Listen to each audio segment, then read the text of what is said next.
اعوذ باللہ من الشیطان الرجیم پناہ مانگتا ہوں میں اللہ کی شیطان مردود سے۔ بسم اللہ الرحمن الرحیم شروع اللہ کا نام لے کر جو بڑا مہربان نہایت رحم والا ہے۔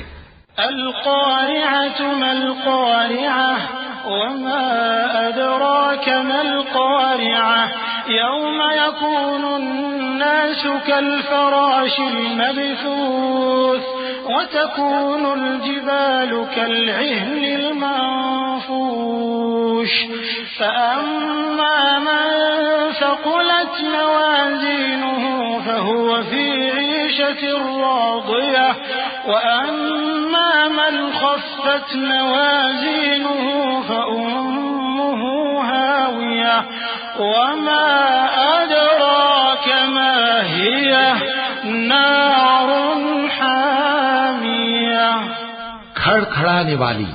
کھڑکھڑانے والی کیا ہے، اور تم کیا جانو کہ کھڑکھڑانے والی کیا ہے؟ وہ قیامت ہے جس دن لوگ ایسے ہوں گے جیسے بکھرے ہوئے پروانے، اور پہاڑ ایسے ہو جائیں گے جیسے دھنکی ہوئی رنگ برنگی اون۔